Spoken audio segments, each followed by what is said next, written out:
I'm already in receipt of the warrant of arrest issued against me by the 5th Division of the Sandigan Bayan. Nais ko lang pong bigyan din ang mga bagay na ito. I will remain firmly with the majority bloc under the leadership of Senate President Alan Peter Cayetano. Hindi ako matitinag sa anumang panggigipit, pananakot, political maneuvering para talikuran ang aking paninindigan. I will not yield to threats. I will not be intimidated. I will not be pressured into surrendering my independence of judgment. I am giving instructions to the Senate Secretary to put on hold my salary. Personal kong pasya ito upang ipakita sa sambayan ng Pilipino na wala akong intensyon makinabang sa pondo ng bayan habang nililinis ko ang aking pangalan. At higit sa lahat, hindi ako papasailalim ng kustodya ng Senado. I will not seek Senate custody. Hindi ko gagamitin ang Senado bilang panangga laban sa mga aligasyon sa akin.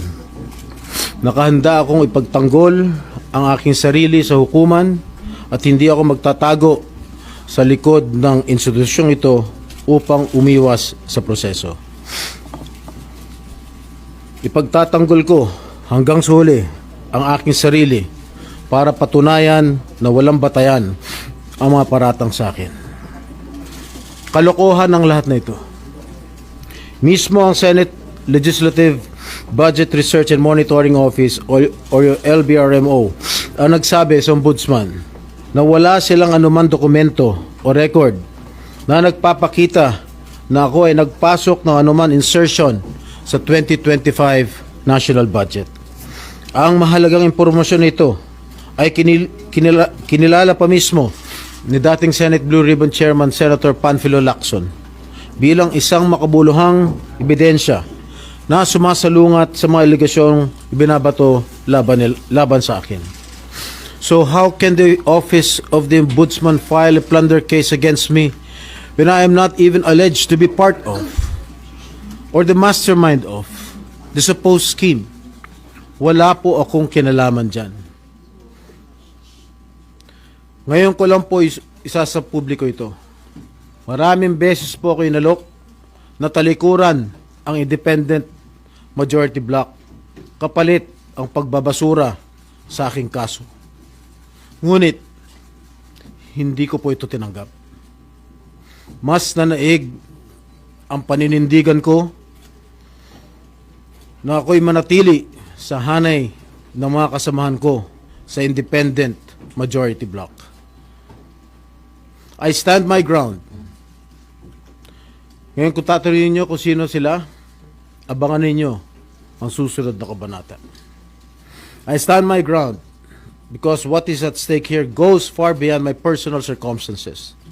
What is at stake here is the independence of the Senate. This institution must never become vulnerable to external pressure. It must remain free from political coercion, free from undue influence, and free from any scheme designed to weaken its constitutional role as a co-equal and independent branch of government. If this is the price I must pay for the decisions I have made and the principles I have chosen to uphold, then I am prepared to face the consequences, however difficult they may be, especially for my family. I will not be broken by accusations, nor will I yield to political pressure. I will meet these charges head on, defend my honor through due process, and place my faith in the truth. I will be proceeding now to the CIDG to voluntarily surrender myself. Maraming salamat po. Okay na? No more question, guys.